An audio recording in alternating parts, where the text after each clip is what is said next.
work with people in action armor just to show how it's easy. Hold this back up here.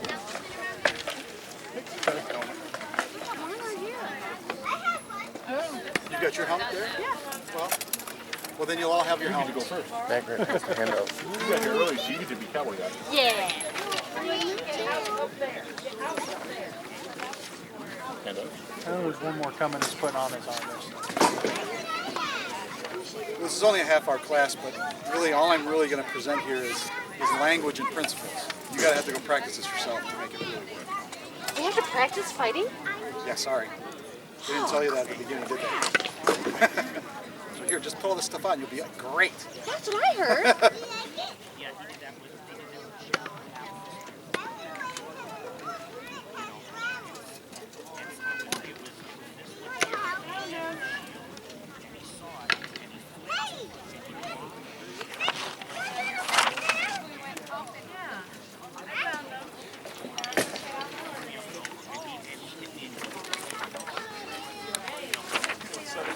Absolutely. I don't want any experienced people here contradicting what I'm saying, just so you know. I'm not hackle. Again, just like it says here, these are not, I'm not going to teach techniques and special attacks or anything like that. That's not what this is about. What I'm talking about here are ways of thinking about your offense, right? Ways of categorizing so that you can think about what you're fighting, how you're fighting, when you're fighting, or when you're not. Putting these things in different categories might just help you communicate better with your opponent and when you're in a training situation. Okay.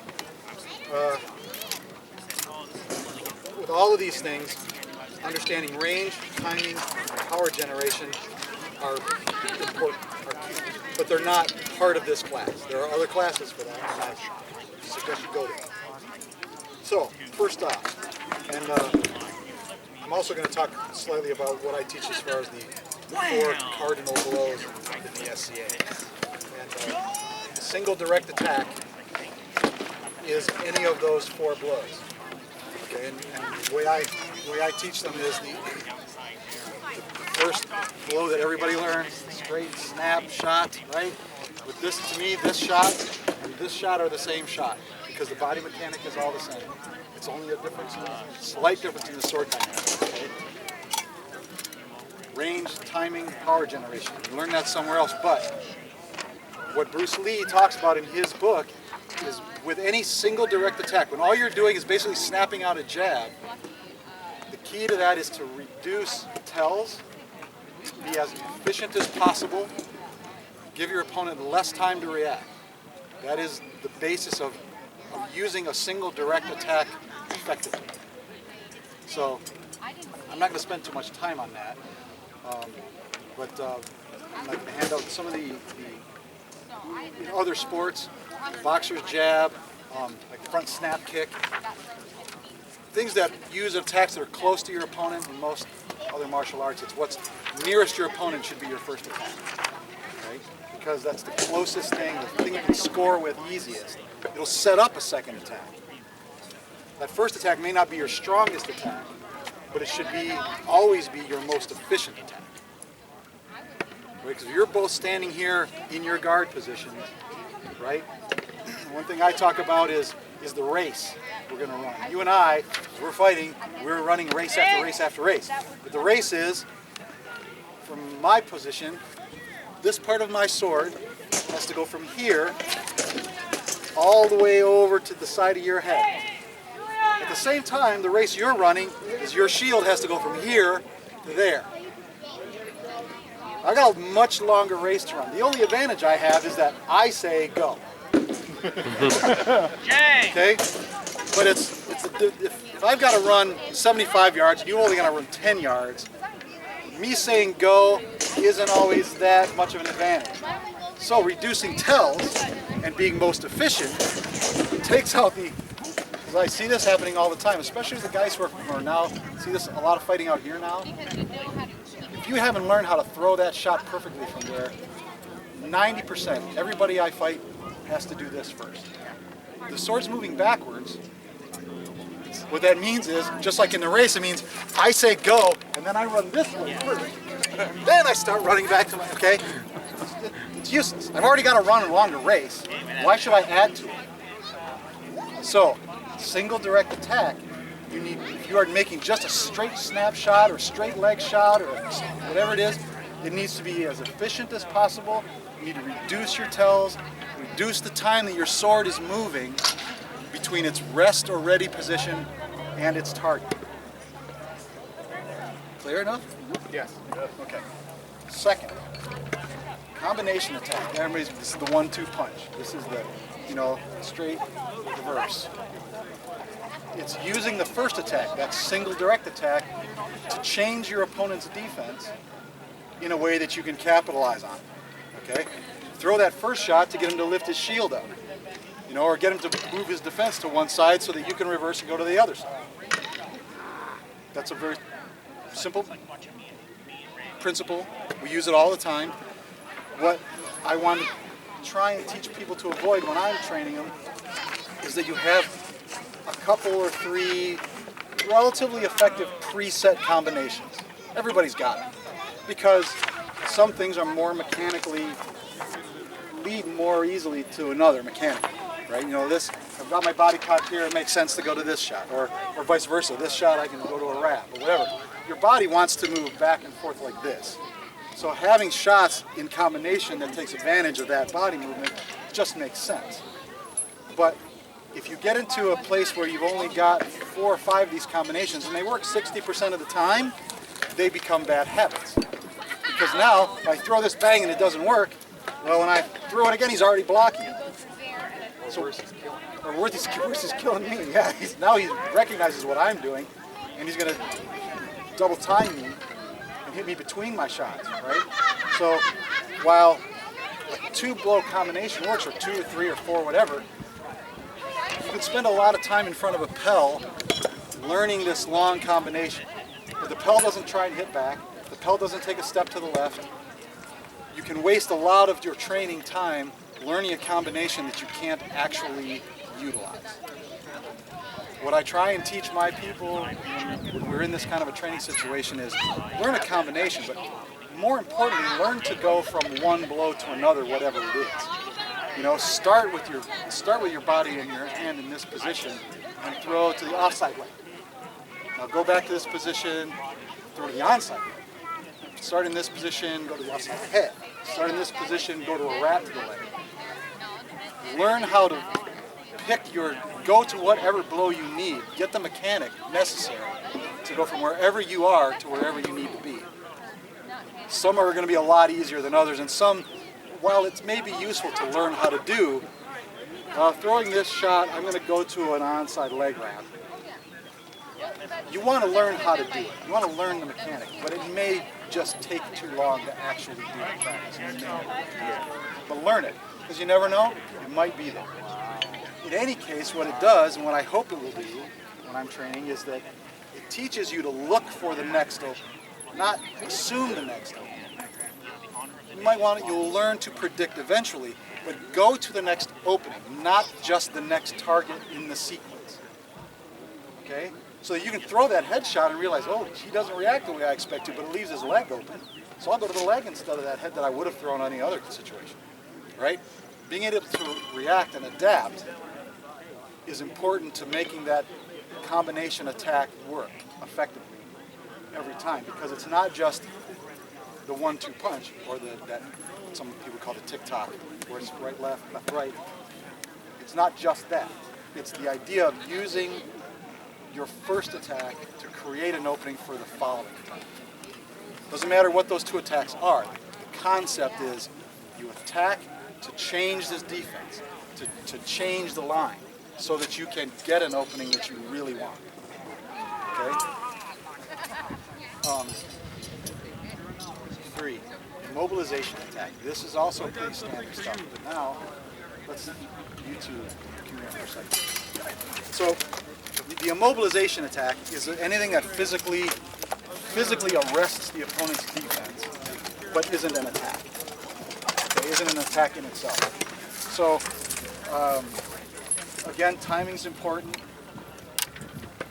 and the ability to generate power from any position. Okay, but shield snatches. Okay, so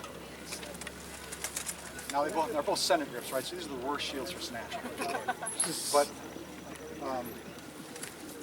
pulling here and using that body rotation, well, thrust there, but I usually will use a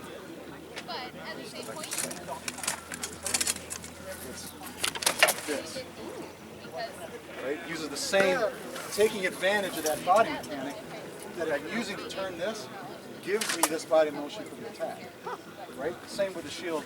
With the shield press, I can do the same thing. Right? Using a shield snatch,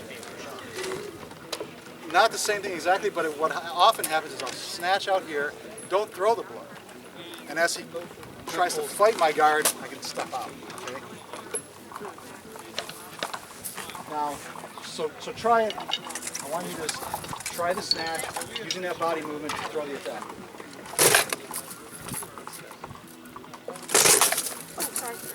Why are you apologizing? Nice!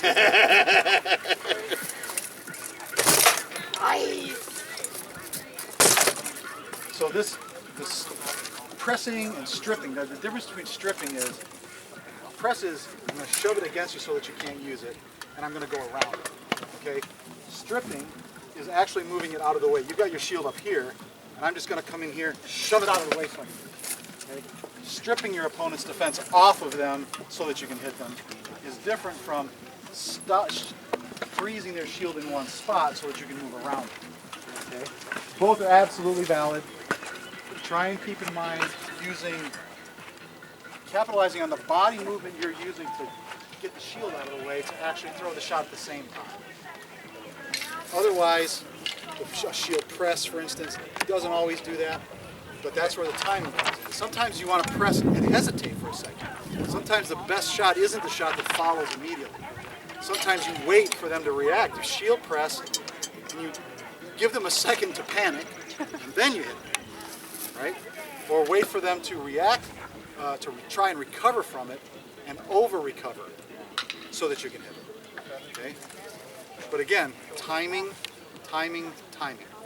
You have to practice this. You can't practice this stuff on a Pell, right? Because the Pell doesn't have a shield, and the Pell, if you did, it didn't move, okay? So you can't do this without having a partner to help you. I'm not even going to offer drills because I don't know how this stuff is going to go over in your local group. But asking someone to, hey, give me some help with this, give me some feedback, let's try it together, work on it, before you do sparring. Okay? What's next? Okay, now Bruce Lee calls this the progressive indirect attack. I call using a feint. Okay, because it's progressive because it moves you forward and moves you into a position to attack. It's indirect because you're trying to direct your opponent's attention away from the shot you're actually throwing. That's a feint. But it's different from the combination attack because I'm not actually attacking. Right? But what the feint does, and I'm teaching right after this would be my selling the feints class. And Bruce Lee, while he lists all these ways of attacking, later in the book, and I don't remember what section it is, he says that basically every attack should have something that arrests your opponent's defense. It should do something to make your opponent react defensively first, so that you can attack freely. So you're not attacking into his attack. You do something to make him set back, change his guard, whatever. Make him defend himself for that instance that you're moving into range. Okay? So what are some popular feints? Well, feint to the leg, hit him in the head. Feint to the left, go to the right. Feint to the offside leg, hit him in the head. This pretty basic stuff.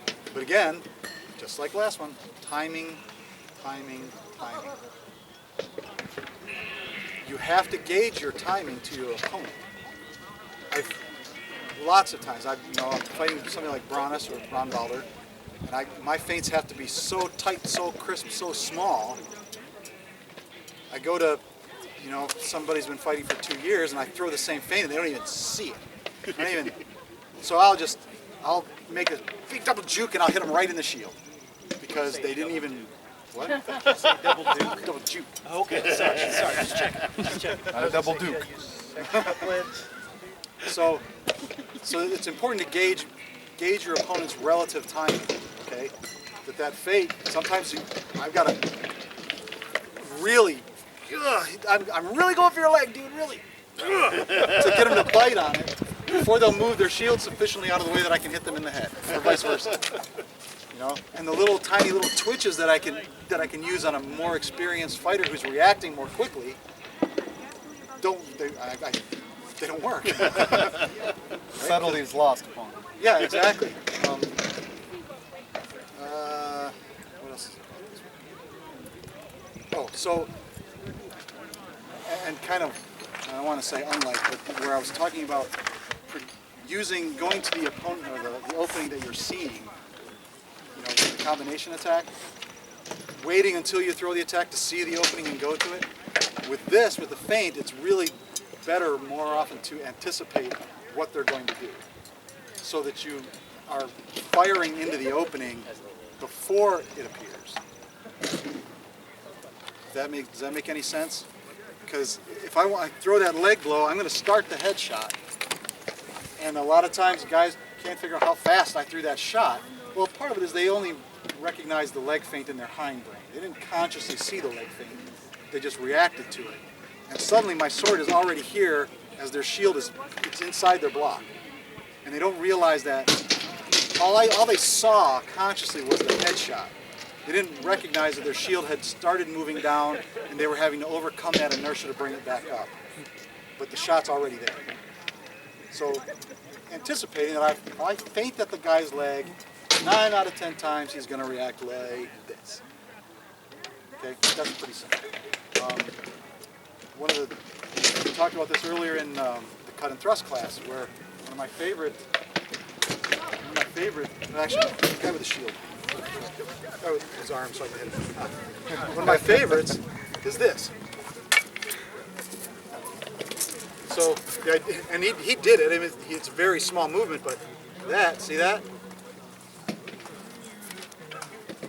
Right? I can predict his block when I do that. Right? If I do this, see, I can predict that he's going to go and his shield's going to go down. So there's my shot. Right? If I do on a more experienced opponent where I find that a single feint isn't working, it's this. You see what that was? What two things did you see before I throw the shot? Right, now we're right. The key to that is, that I'm going to talk about this more in the feints class, is not to commit the body to the shot until I have done all the feints, right? So this here, little tilt of the head, hand has not moved yet. A little lift of the elbow, a little shoulder, you know, that's an offside head feint. Now to the leg, his hand is still not moved from its original position. There. Okay? Yep. So that's here, I froze his sword out here, brought his shield down there, straight in for the head. I've just taken his defense and done this. Right? Ducal magic. You can't get everybody to bite on both of those. A lot of guys, like I say, won't see this fake at all. Won't recognize that offside fake. They might recognize the leg fake. But if I've taken all this time to do it, this fake's probably too small. So he may react to it, but I may still be coming through his shield as he's going down. You know, I gotta wait for the shield to be out of the way.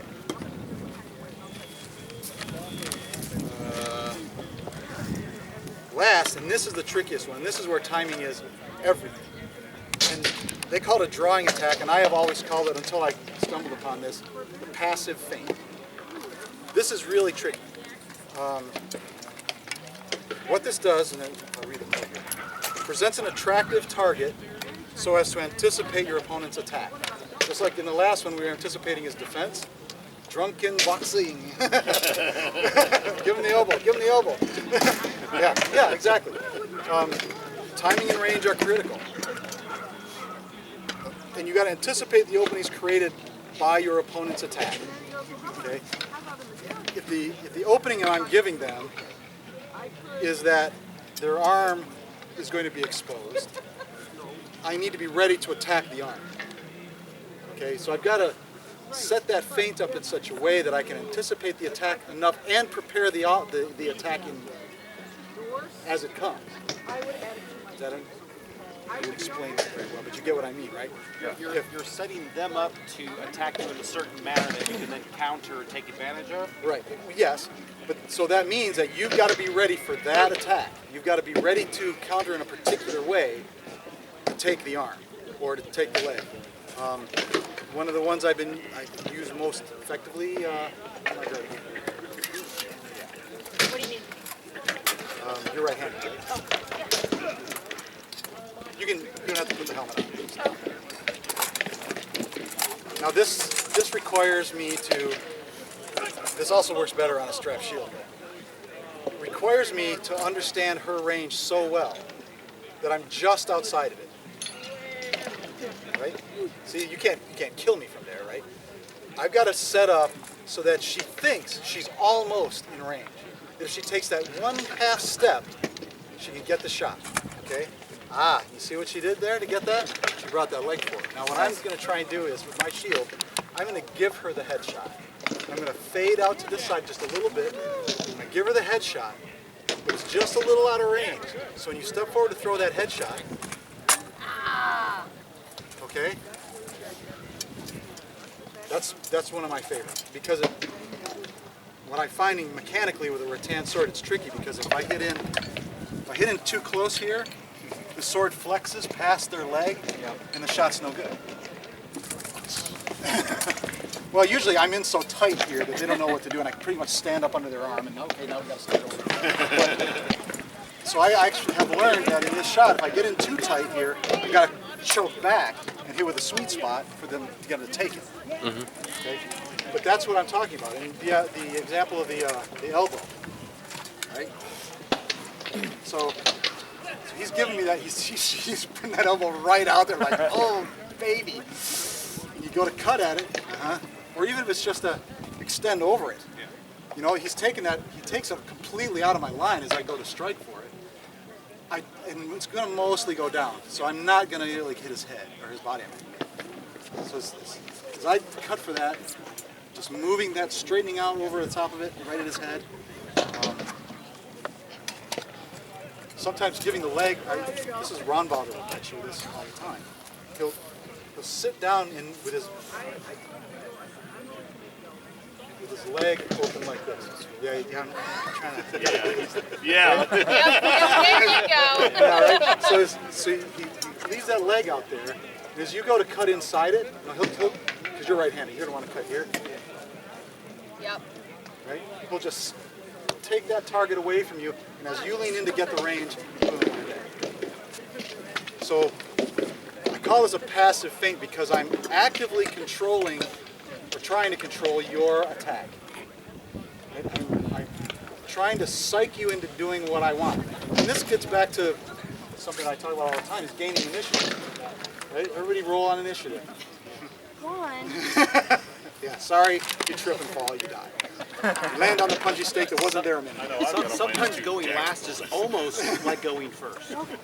If you know what first is going to be. Yes. Yeah. Okay? That's what gaining initiative isn't being the first person to act. Having initiative is knowing what the first thing is going to happen. Okay? So if you can anticipate your opponent's attack and counter it in the middle of the attack, you don't even have to worry about his defense because he's not his defensive mind has been shut down while he throws his attack. All you've got to do is wait for the attack you know is coming and attack into it and use the targets that are presented to you by that attack. Like the leg. What he was doing when I went for that arm, he knew that I was going to expose all of this side. That my shield was going to have to rotate out of the way. My whole arm. He wouldn't even have to change range to get my arm. But he took a half step, he's got the head. Okay? So knowing the attack allows him to counter it more effectively. Any questions? No? Have I done such an outstanding job of presenting all this material It's now ingrained in your minds, and it was all perfectly clear. Yes. Now it's just practice. All right, my work is done. Thank you. I don't even know how long. Perfect timing. Like I said, timing is everything. Thank you for coming. Thank you. So, go home, Is it 2:30? practice these principles. And he meant that right now. Go. Leave now. Get in your cars, go. You'll be home before 8.